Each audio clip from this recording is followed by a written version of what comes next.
but it's time to go racing right now. DeTulio on the inside, Garcia on the outside. Do we get a start to begin the program here for the first time in 2025, the top level of the USF Pro Championships, lining up nicely. Everybody getting into position. It is time to go racing here for 2025. Field set on the power. Green, green, green. Underway and racing down into turn number 1, 2, 3, 4 wide. Remember how greasy it is down to the bottom. Pro drivers doing a tremendous job. 2 TJ speed cars were down to the bottom. Give yourself room coming through here now. That's turn number 2. 3 combination. 3 so fast coming through there. Flat out. Cold tires. Big run down to turn number 4 as we know. Drivers doing a good job so far. Giving each other just a bit of a look at that side by side. That is so good. Right through turn number 5 into 6. You do the track walk here. That's when you realize how narrow it is through 5, 6, and 7. Everybody down into the turn 9 apex. It dips down with the crown of the road there. You have to anticipate that so it doesn't pull that front end into the wall. Here's the first run down. This is where we had the incident last year with Simon Sykes and David Morales, the contact for Sykes on the outside of turn number 9. Everybody clean and green so far. As I said before, clean lap 1 was one of my keys of the race. Let's hope they're able to finish it off here. Otherwise, underway for the opening circuit. When they come around here, we'll give you the update. DeTulio, Garcia, Cox, Clark, and Manson the top 5. Douglas 6, Becklin 7th, Costello, Adams, and I believe Denmark potentially wrapping up your top 10. That is a nice job by all these USF Pro 2000 drivers to get through that first lap, and there was no shortage of movement as well. As you mentioned, Matt Clark has moved up a couple of spots. There's a little bit of shuffling that has taken place already up near the front of the field, and now these drivers have had a lap at speed and understand the differences in the track conditions from when they were last on course about 24 hours ago yesterday, and they'll understand the difference in performance of their cars, and some of them will get a little more aggressive now. Yeah, and that's the quick adaptation. They knew that the IndyCar was just on the track. Those who have been here before and ran this facility, they understand, hey, yeah, listen, we're going to get a lot more rubber on a turn-in. There's a little bit different racing line. You may have to adjust your line to try to stay with the grip because IndyCar has a more shallow entry into the corners with the way they're able to roll the corner speed. So drivers all know that. Their coaches made sure that they discussed it before they went out on the track. But you get some of these drivers like a Sebastian Manson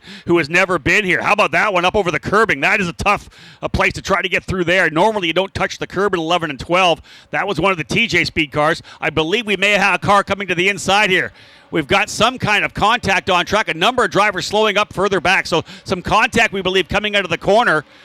I believe we're still green at this point here. No, full course yellow.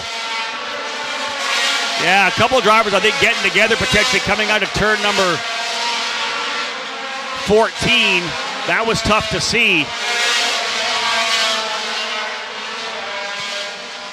But there you have it, full course yellow coming out, almost getting 2 full laps completed, and they'll work their way back around. It looked to me, Todd, we saw that one of the TJ speed cars gupping up over the curb there. When you do that, man, that car is 100% moving to the right, more than you expected, more than the driver on the inside would have expected as well. Here's a couple of the drivers coming through here at the tail of the field. Let's try to pick them up if we can. Look for damage here on the cars coming through. Nothing as of yet. You can see the AMR IndyCar safety team already onto the track to work their way to the incident scene.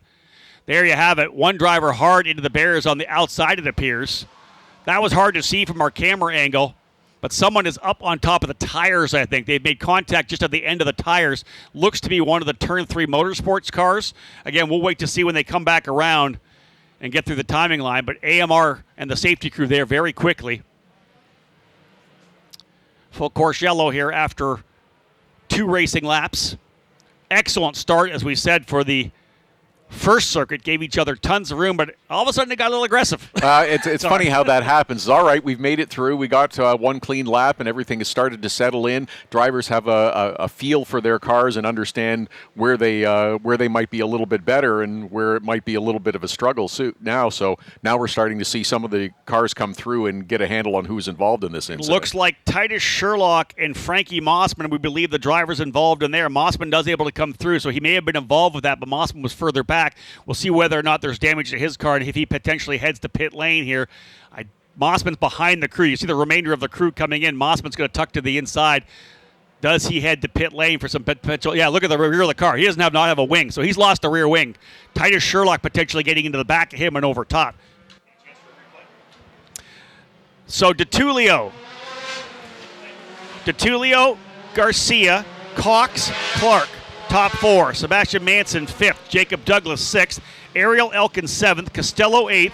Declan, 9th. Logan Adams, 10th. Jace Denmark in 11th.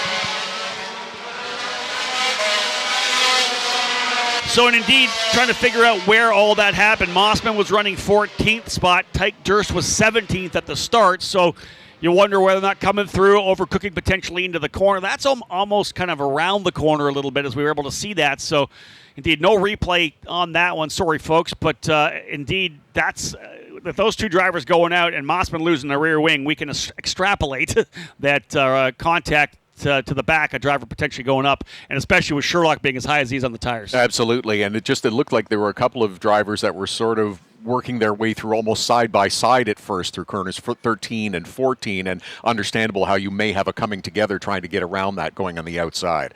Yeah, and you wonder whether or not just in front of them, we talked about the fact that one of the TJ Speed cars got up on top of the curbing coming through 11 and 12, the first or the second part of the chicane. It's a right-left chicane. He kind of got up over the curbing on the left side.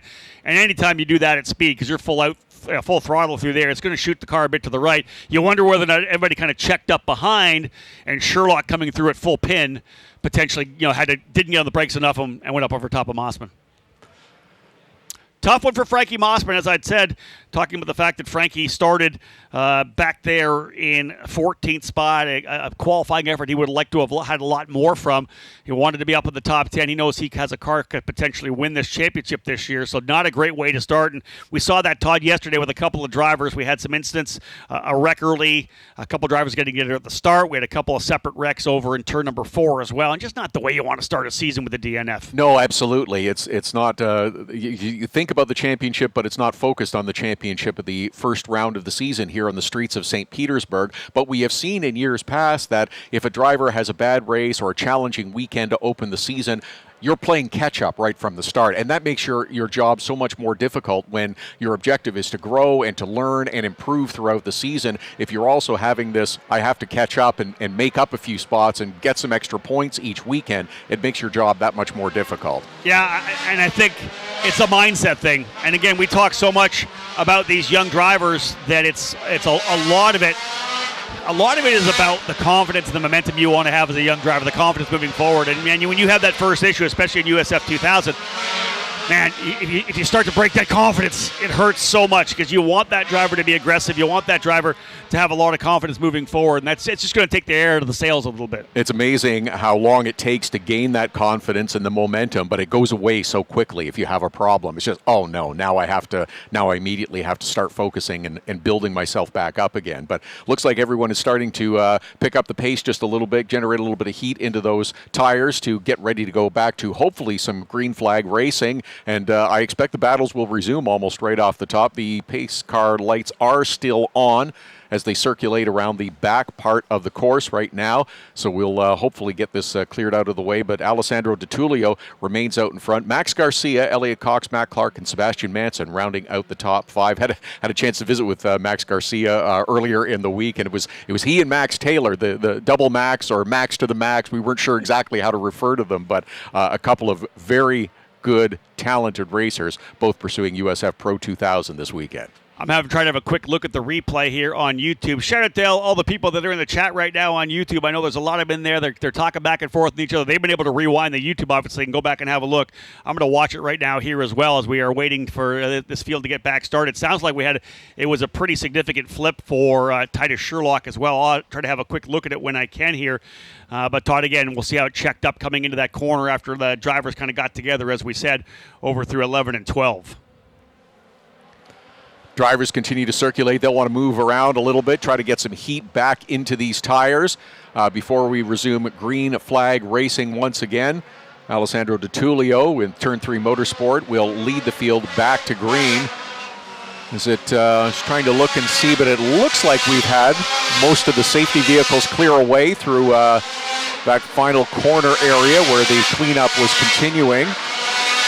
And now the drivers beginning to circulate around through corners 2 and 3 and headed towards corner number 4. And we'll see if the lights do go out on the pace car and we get this field lined up one more time for a restart and get back to green flag racing in the USF Pro 2000 series. Race number 2 for USF 2000, of course, coming up right after this one. So got a chance to watch the replay here as I went back onto the YouTube channel here for the USF Pro Championships, and it looks to me on the exit of the corner, Titus Sherlock got together with Frankie Mossman, and the car really barrel rolled. As it came over, he barrel rolled all the way through off. Of course, at that point where you are, it's not that far to get to the tires, but he barrel rolled all the way into the tires. So a pretty significant incident. And again, shout out for all the guys on the chat here that have kind of filled me in on that. So there's the incident we had there, folks, on the racetrack as we had, again, two drivers getting together. And just the angle of as coming out of that corner, it wasn't on the entry to the hairpin. It was on the exit of the hairpin. They were together. And then Titus Sherlock, of course, rolling over into the tire. So thankful that we're getting the call that Titus is okay. We'll try to get a full-on update for you as well. Field otherwise set. It looks to be like we're going to go back to racing here right now, and time to get back at it again. Good job for the AMR IndyCar safety team to get the car back, the track rather, back to green. We are racing once again. There's your green flag, and immediately we got the charge from the outside. Max Garcia going to see if he can't go by Alessandro DiTullio. They're going to be side by side coming through. Big slider to the inside as well for Matt Clark. More contact further back. Two drivers together. That's Jacob Douglas being one of them. Douglas together with, I want to say, Sebastian Manson. So that may be the two Kiwis together in turn number 1. If indeed they're locked and loaded, the race control is going to let these guys race very likely over to turn 10. Give them a chance to race if we have to go full course again, but it looks like a couple of the New Zealand drivers getting together in turn number 1. Matt Clark tried to make a move for the fourth spot. That didn't, or the third spot rather, that didn't happen. Same with Garcia. He tried to make a move as well, and there you go. We raced them all the way to turn number 8 and 9, back to full course yellow again. Now, just watch the guys come through there. It may not be Sebastian Manson. We'll have to figure out who indeed it was, the contact coming into turn number 1. For sure, right there, Jacob Douglas in the JDM Properties machine. Douglas had a good start, worked his way up a couple spots. Tough for him to have this happen. He's already out of the car as well. Tough one. And again, restarts, we talked about that, the chaos that comes with restarts, that big run down into turn number 1. Someone getting over-aggressive on that pass down into the corner, Todd. Boy, that's a tough one for Jacob Douglas. He had lost a little bit of ground off the start. He started this one on the outside of row number 2. Lost a little bit of ground and then, of course, gets tangled up on the restart. Let's try and go back and have a look at the incident off the restart here. So we're ready for it here in turn number 1. As we know, folks, everybody coming down. Look a little bit further back here. Here comes the leaders coming through. There's Clark's dive bomb move. Actually, that was, I believe, Jacob Douglas got in there onto the paint, tried to get to the inside, and on the brakes, the contact spin him around. He was essentially just holding on at that point and drove in the back of one of those TJ Speed cars. Tough one for sure there when you're making the move to the inside. Indeed, it was Sebastian Manson. So Kiwi on Kiwi crime there. Down into turn number 1 of the restart. And again, as you're making that move down to the apex, you're rolling more speed. You're thinking about trying to go to the inside, and you're on that brake pedal. You want to release, but if you got to get back on it, the car just twitched on him. You can see the car twitch a bit, and he had to recorrect. And at that point, once you've recorrected, you're back on it. This is, I think, potentially Manson, who's been able to continue around, and then he had a little bit of an issue. So Manson not able to get back around to pit lane, tried to continue on. The AMR IndyCar safety crew with him to try to see if they can't get him rolling again. I don't know whether that'll be a flat toe or if we've got a couple of cars that are going to need the hook. But this is what this means right now. DiTullio, your leader. Garcia second, Clark's third, Matt Clark fourth. We saw overtake attempts, at least efforts, by both Garcia and Clark to potentially go by. Michael Costello's moved up into fifth. Cooper Becklin 6th, Ariel Elkin to 7th, Logan Adams now up to 8th, Max Taylor to 9th, and Jace Denmark rounding out the top 10. Titus Sherlock out after the contact between he and Frankie Mossman. Not sure whether Mossman's back on the racetrack with a new wing now. But he completed only 3 laps. Jacob Douglas and Sebastian Manson both out here on lap number 6. So we saw Matt Clark attempt to make that similar move up to the inside. He skidded a little wide, but there was no contact, no harm. He retook his 4th position. But unfortunately for Jacob Douglas, there was the contact, and it did impact him. But of course, the bad news for others is beneficial to some others further back in the field. We talked about Max Taylor, who started back in this one in 13th position. He's now into the top 10, having picked up a couple of spots. One of the much-discussed rookies coming into this season, as one expected to perform very well. We'll come back to Max Taylor. Let's retouch on the Mac Clark one, as you had said. Mac made the move aggressively to the inside. They were kind of side by side. He made that lunge move, didn't check up and didn't roll on the brake, let the car roll through the corner, and that was just a really good move for Elliot Cox.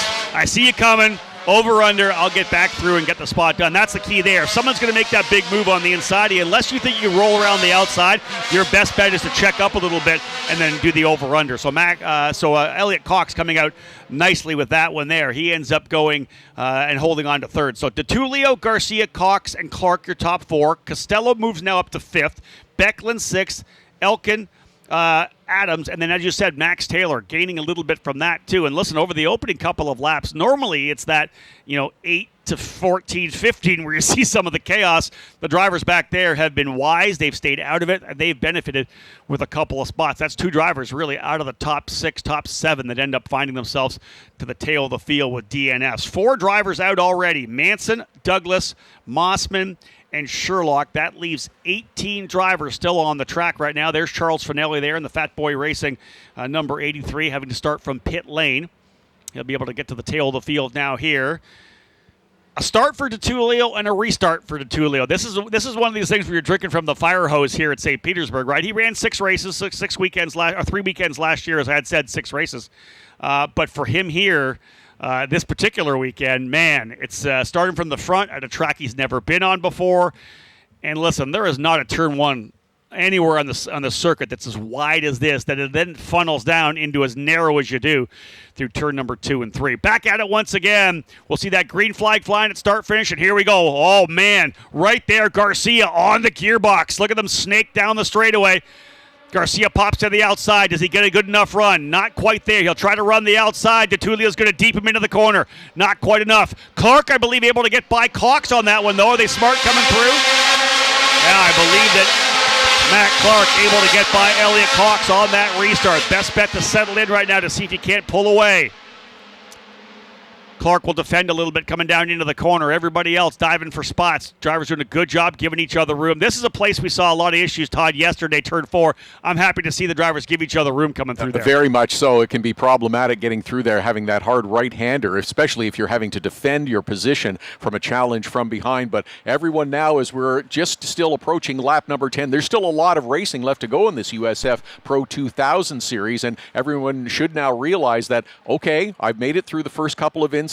I still have a long way to go. There's still plenty of opportunity here, and understand that you've got to make it now to the end to capitalize on those opportunities. 25 laps or a 40-minute time window here in the Andersen Company's Grand Prix of St. Petersburg. So indeed, again, the drivers I talked about thinking long-term about that championship, but man, they want to get the race wins. Wins breed championships, and again, out of the gate, if you're trying to do what Lockie Hughes did last year, going on to win a title, nothing like grabbing a victory out of the gate.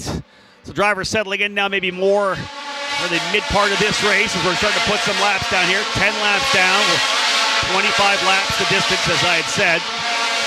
DeTulio pulling a little bit of an advantage, 0.7 of a second. You can see that's about 2.5 car lengths as they come down. Here's a pass a little further back. That is a great move to the inside there. Max Taylor continues to work his way forward. I believe that might have been him going by Cooper Becklin.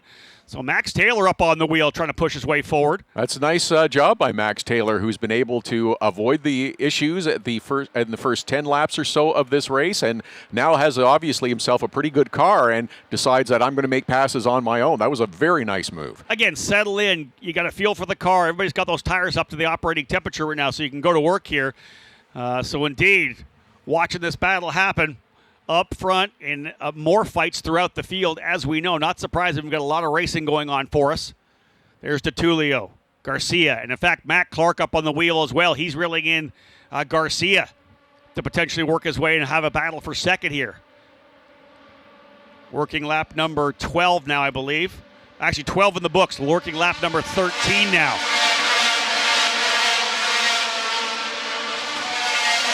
So now as we reach the midpoint of this race, these drivers have had kind of starts and stops to go a couple of laps and then had to refocus again. Am I looking to try to get into a rhythm, get that comfortable feeling now, find out who's ahead of me, and then find the way around him? I'll tell you who's having a good run here right now. The driver I mentioned before early on, a rookie here. He ran Portland last year. He was a winner in the Freedom 75 last year. As yellow flags have come out, yellow flags. I was talking about Tanner DeFabis having a good run there, putting the pressure on Nicholas Monteiro. DeFabis for Jay Howard driver development. Another full course caution as another incident on the racetrack here. Unsure what it is at this point. But another driver has had an incident on track, another full course yellow. Man, we have just not been able to get into a groove at all here for USF Pro 2000. Top drivers in the program, you hope these drivers will show a little better as examples for the younger kids on the ladder. So indeed, no indication yet of the issue we have on the racetrack. This looks to be perhaps the classic example of, looks like it's a little back here, a little further towards that'll be 8. That's coming out of turn number 9. We've seen that happen many times before, right out of turn 9. Hard for us to see it from here. And again, a lot of the times a driver will get into that corner, turn number 9, they'll touch the curb on the inside or the wall on the inside. As you come across the crown, you dip down into turn 9. I mentioned that in the track. It sounds like it may have been Ariel Elkin in the number 27, the TJ Speed driver, has got into the wall on that corner. As you come through turn number, and we'll see it when we come back around, when you come through turn number 8, the first right-hander, you're over the crown to the left side of the track. When you come back over the crown of the road, the crown, of course, used to any kind of water to dissipate for us street drivers. And you can see that's a 100% part of a street here. As you dip back down, you can actually visually see it here. As you dive into that apex of turn number 9, as they come in, you're going to see the cars dip down. It 100% wants to pull the car across. At that point, you've either touched the inside with the right front, that sends you off, or the car's over-rotated on you. You've already got it rotating, and then as you get into the camber, that bank corner, the rear end will skate back around and you'll lose the rear wheel and hammer that rear wheel. That's what we saw last year with Simon Sykes. That's the challenge of racing on city streets, is they are built to accommodate passenger cars and vehicles throughout the rest of the year. So the road is shaped a little bit differently as opposed to a smooth, flat racetrack that is purpose-built for race cars. But that's just one of the challenges that these drivers are becoming aware of and have to learn as they progress through the ranks. Yeah, listen, every IndyCar driver out there knows about the crown of the road. They know how it's going to affect the way you drive. That's why when you're on the track walk, you need to really pay attention. I walked with a couple of the teams. I kind of walked with one that would wait for the next team to come through, and every coach was saying that, watch this crown of the road here right now. As you dive in, remember, it's going to pull you down to the apex, so understand that and give yourself room so you're not immediately jerked down so that you hammer that right front on the wall, the concrete wall on the inside. So, indeed, let's have a look at, again, how that shakes things up again, because Ariel Elkin was running inside the top 10, so that's going to move somebody else into the top 10 right now. Alessandro DiTullio, still your leader. He's been able to hold off Max Garcia. On that restart, Matt Clark able to get by Elliott Cox, so Clark goes up into third, and he had actually reeled in Garcia at that point. So it's DiTullio, Garcia, Clark, and Cox. Michael Costello still runs fifth. Max Taylor now up into sixth. He's done it on his own by passing cars, and he's benefited by some attrition as well. Max Taylor, the rookie, up into the sixth spot. Cooper Becklin in seventh. Chase Denmark now up to eighth. Logan Adams ninth. And that battle between Nicholas Monteiro and Tanner DeFabis. Now the fight for 10th. So I'll come back to Tanner DeFabis. This is the driver who only ran not even a half a season last year in USF 2000. Did win on the Oval and the Freedom 75. Ran Portland in USF Pro 2000 with the concept of hopefully running a bunch of races this year. He's only got, I believe, a budget right now for a small program to start the year. But Tanner DeFabis, he's doing a tremendous job right now.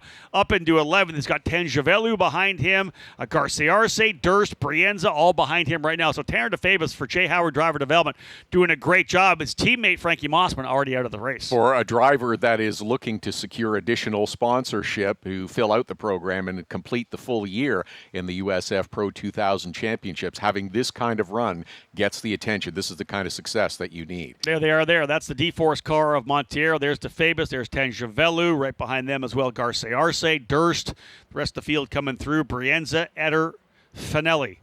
So another driver out. That is 5 done. Elkin, Manson, Douglas, Mossman, and Sherlock all out. 4 of them rookies. Mossman not, but of course Mossman just got caught up in that contact between he and Sherlock. So 13 laps down. We're now past the halfway point of what will be a 25-lap race. Still a lot of time remaining, over 15 minutes, or just under 15 minutes remaining.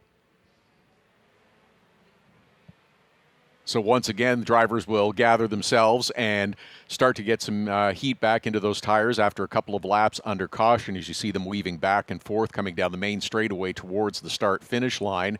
It looked like the safety vehicles were moving from that incident situation and getting back to their position. So ideally, we'll get gathered up behind the safety car. Lights will go out, and we'll go back to green flag racing this time. And again, this is another opportunity. We've seen it on all of the restarts so far.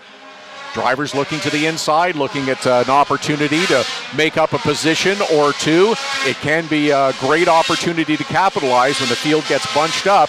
If you can make that pass stick up towards the inside, some drivers have been successful. Sometimes it took a second attempt before you could succeed, but everybody will be on it again come around this time. That's it. DiTullio, Garcia, Clark, Cox, and Costello. The top 5 as they again work their way around here trying to get the tires back up to temp after a couple laps here at pace car speed. We had some incidents in the opening race for USF 2000, 3 of them in total. We've had a number here as well. Our USF 2000 drivers on the grid outside the straightaway now, getting ready to roll over here for their race. So those of you tuning in here right now watching, we're going to go right into it. We'll do victory lane. I'll throw it back up to you, Todd, here in the booth, and depending on the timing, we'll go right into driver introduction as well, and we'll get those cars out onto the track and on the pit lane, get them fired up and get them underway. I'll tell you, here's some good news, folks. No, we didn't get a chance to see it, but after the incident, that barrel roll for Titus Sherlock, he was actually able to get out of the car himself, walked away under his own power. So that's what we wanted to hear from that. He was fine. So, indeed, Titus Sherlock, again, showing the safety levels of the race cars here, the halo that we have, these Tatis cars, unbelievably safe, and he's able to walk away. Hopefully they'll get the car put back together for tomorrow. Big defense coming out off the green flag as they go racing once again. DiTullio down to the bottom, and out to the outside goes Garcia. He's onto the outside. Oh, a little contact there between the two, side by side. Clark trying to come around. He thinks better of it, tucks back in. I believe DiTullio holding the spot. Elbows up most definitely here on this one, as DiTullio didn't want to give it up at all. They had some contact on the exit. Clark trying to make a move. He's not there. Right behind him as well. Right behind Clark is Elliot Cox. Everybody else trying to get through the tight confines of 4, 5, and 6. Thinking about 2 wide further back. Big move to the inside there. You see one driver's going to have the advantageous inside line coming into turn number 8. That might have, again, been a resumption of that battle between Monteiro and DeFabis. It was elbows up coming past the green flag on this restart. Everybody understanding that turn 1 presented an opportunity and maybe they could get a spot. Max Garcia was all over Alessandro DiTullio, but unable to complete the pass. They continue to run 1, 2, 3 with DiTullio, Garcia, and Matt Clark, and then followed by Elliot Cox in 4th. I always say that if you own the apex, you own the exit, right? You're able to get that move done and essentially go off with Garcia on the outside. DiTullio just ran it through a little bit farther through as Cox, or rather with Garcia, was trying to turn back in. DiTullio said, no, I'm gonna have a little wider exit here if you're okay with that. And listen, Matt Clark could have made it aggressive and tried to go by them both as they both kind of checked up, but he thought better of it and tucked in. That was a very veteran-savvy, mature move for Matt Clark not to throw away what could be a solid 3rd place finish. Hey, we're not done yet, as we know. We got lots still to come. 16 laps down, still 9 remaining here, 11 minutes on the clock. So DiTullio, Garcia, Clark, Cox, and Costello, the top 5. There's a move a little bit further back. Some drivers making some advancements. We talk about Taylor being the driver on the move. Is he ready to grab another one? I wonder whether or not he may have got by Costello there. We'll see as they come back through. Field looking good. And I think, No, that is actually Denmark. I picked up the green car, the TJ Speed Machine. That's Denmark. Brand new year, brand new liveries. Cars look fantastic this year. Driver swapping, of course. You have to get used to the different drivers. The different driver in the scholarship car for sure. Here they come down the line. No, there's Costello there. So Costello still in position. Taylor right there with him in the Susan B. Komen machine. So Taylor, who's had such a good run so far, dialing it in. USF Juniors champion last year, third in USF 2000. 16 years of age, jumping up here in the USF Pro. He's going to do some Indy Next races this year as well. Max Taylor's got a busy year. That's a busy year, but again, we've seen that with some drivers in USF 2000 who will make a start or two in USF Pro 2000 before making the leap full-time, and Max Taylor looking to his next step as well. Looks like there's a little bit of space now between those first three drivers after that aggressive restart, we'll call it, and now you would start to think maybe, okay, we've got 7 or 8 laps to go in this one. You're starting to think a little bit about the end of the race, understanding where your car is, watching your competitor, what might be my best opportunity to pick up another position, possibly two. Yeah, where am I right now? Do I take care of the tires a little bit right now? How hard do I need to push? We know we may have another yellow before it's all said and done, but there is time to go. We talked about Max Taylor running with Indy Next. He'll be in one of the HMD cars, but it's going to have a bunch of USF Pro graduates. Evagor's Papasavas is going to run a couple of races, as is Nikita Johnson, as he is here this weekend for HMD. So there'll be a couple of our USF Pro 2000 graduates sharing that car here in 2025. All of them, of course, hoping to go full-time in 2026.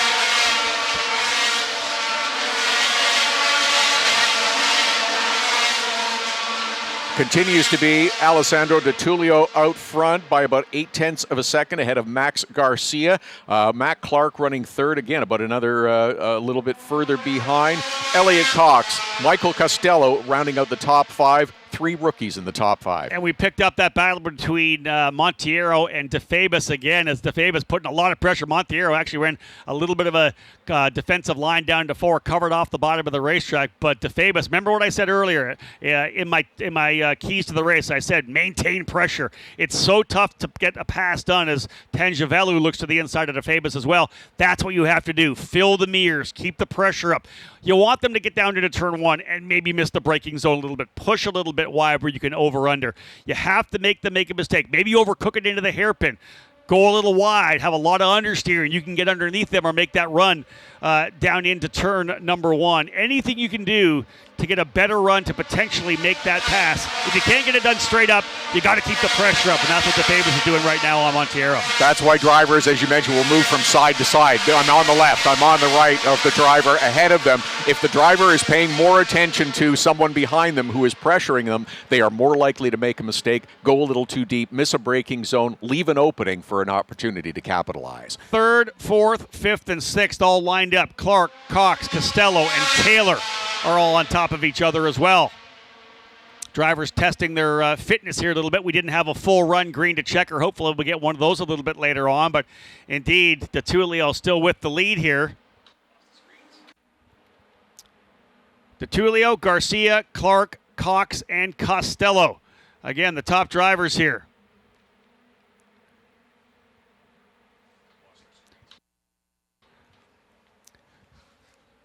So the drivers are working their way around here these last couple of laps. They got to dig themselves in here nicely. Another run down the straightaway here. We'll see whether or not Garcia can bounce back again. He has not. In fact, Garcia's pulled away. The top 2 drivers have stretched away nicely. Big gap back to Matt Clark, who does have a little bit of advantage right now as well. But nonetheless,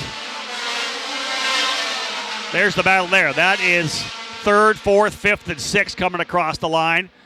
Right there as well. Cox has not given up at all. Keeps fighting on and working at lap number 21 right now. I believe, based on how much time we have left, Todd, we're going to be able to get this thing done and get all the laps in it. It's close on time, but I think we're okay. Still a little over 6 minutes to go, but only 4 laps. We should be okay. And at this point, I think Matt Clark is going to be thinking, I have to protect my podium position right now. He sees the gap increasing between himself and Max Garcia, who is currently running in second spot. Focus on bringing that car home. Matt Clark started out in sixth. He has been able to move himself forward a little bit because of attrition and also because of a very nice pass on Elliot Cox on one of the earlier restarts. Now he's secured a podium position, so make sure that you bring that home. If you've got a third place car, make sure you secure a third place finish. But the next the next three drivers are battling for that one podium position. That would be Elliot Cox, Michael Costello, and Max Taylor, who's climbed all the way up to sixth position, now have Matt Clark in their sights. And now here we have it where the cars start to get lighter, right? We're burning the fuel down. We're going a little later on the tires. Some of these drivers started on stickers. Some of them maybe the tire that they used during a qualifying run. We saw a number of drivers use 2 sets of sticker Continentals during the qualifying run. Maybe they're saving a set for race number 2 tomorrow morning, 8 o'clock. So maybe those tires are starting to fade off a little bit here. And that's why we have some battles further out through the field. Garcia is not done at all yet with Alessandro Di Tullio right there with him. The fight for the final spot on the podium, not done either. Matt Clark still holding on to that over Elliot Cox, Michael Costello, and Max Taylor. But if I'm Cox, Costello, and Taylor, I'm thinking about, hey, listen, I'm a rookie in this program. I want to make sure I come home with a result. Yeah, I'd love to be on the podium, but the last thing I want to do is make a mistake and find myself in the wall when I'm in a really good spot here right now. Yes, in the final 2, 3, 4 laps, you are not taking any unnecessary chances. You see that the finish line is not that far away. Capture a good finish, and then if you can have an opportunity late, great, but please make sure you see those checkered. Elliot Cox got a really good run of the final corner. I think was maybe contemplating using the draft to get a move to the inside. He has really no pressure behind him. For a driver like Matt Clark, he wants Costello to get up there. You get on the gearbox of Cox. Make him worry about you, not me. Because, listen, if you're by yourself, you can focus on that attack. But when you have somebody on your gearbox, you're thinking defense as well. I think that's where Elliot Cox is right now. Same for Costello. He could think about trying to get by Cox, but he's got a very hungry Max Taylor right behind him as well. So, again, all three of those guys, Cox, Costello, and Taylor, they battled last year in USF 2000. They're just picking up where they left off in Portland at the end of 2024. Same battles, different car. And the gap has closed up on Alessandro Di Tullio from Max Garcia as well as we get to the closing stages. Yeah, this is it right now, folks. We are ready to go here as they're working their way across the line. They'll put lap number 23 in the books. 2 laps remaining here. Alessandro Di Tullio, who if you're a top kart racer in North America, you know ADT. At one point was the number 2 ranked driver in the country by ekartingnews.com. He is a heck of a racer. He's won a lot of championships, a lot of races.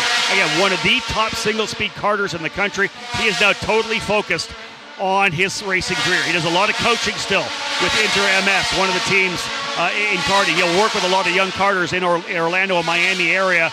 So he's getting the coaching there, but he is trying to see if he can't make his way to IndyCar. And after 3 weekends of racing last year, what a start it would be for Di Tullio. Can he work his way out? The number 44 has got a little bit of an advantage here right now, probably what he needs to bring it home. This is where you hit your marks. And as I said, you go back to those races he won in USF Juniors. You go back to the countless races he won in karting as well. This is where you go back to instinct. It's not about, hey, this is what I've got to do.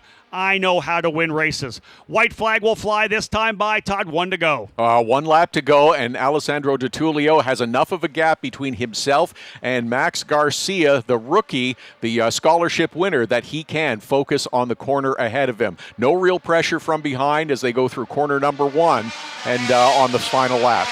What to watch for, though, is a potential fight for third. Elliot Cox has been all over Matt Clark. We'll see whether or not they're clean and green through. We'll follow the leader home here now. You see how far back that battle is right now. They're going to go onto the defense. Oh, yeah, we're going to get aggressive on the final lap here. Matt Clark trying to hold him off. Costello right there.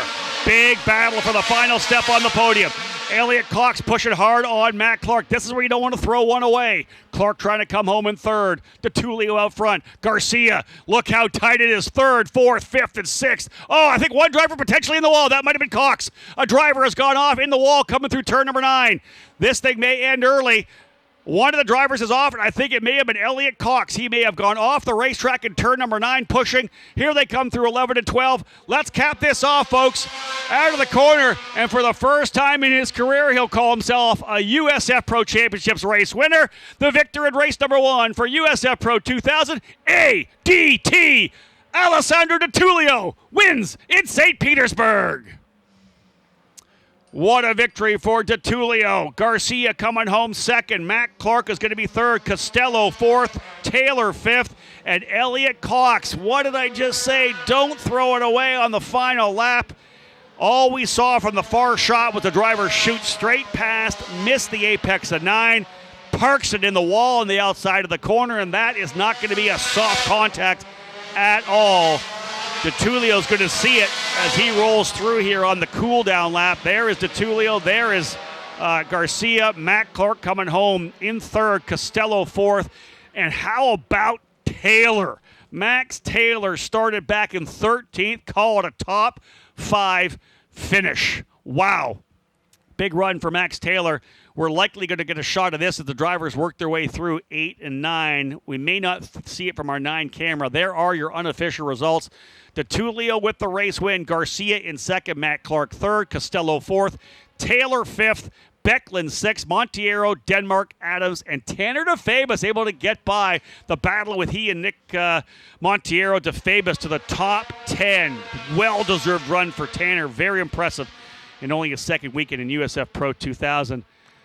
I got to hike. I got to get myself to victory lane. You're going to get a chance to call Di Tullio when he gets out of the race car. That's fantastic. What a great job by all these drivers that have accepted the checkered flag. Di Tullio, as you mentioned, who is going to enjoy his first victory for Alessandro Di Tullio in the USF Pro 2000 series. Max Garcia, the scholarship winner of USF 2000 to championship a year ago, he comes home in second.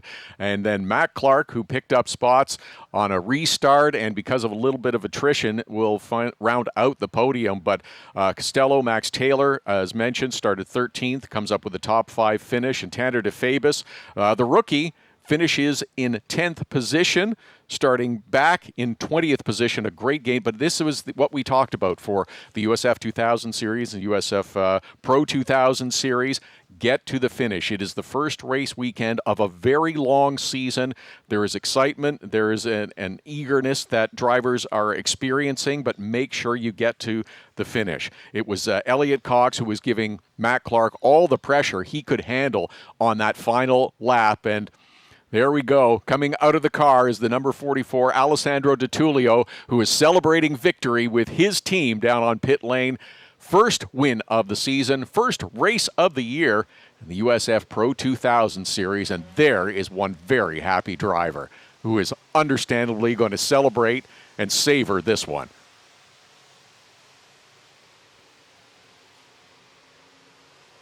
Had himself a pretty good challenge on a number of occasions from Max Garcia. They started alongside each other on the front row. Max Garcia made an attempt or two to overtake Alessandro Di Tullio and capture the lead at different points during the race. But Di Tullio held him off, and then in the closing couple of laps, he had built enough of a gap between himself and Max Garcia that he could just focus on the task at hand, getting through each corner smoothly, maintaining that gap back to second, and lead wire to wire in 25 laps in race number 1 of the USF Pro 2000 series.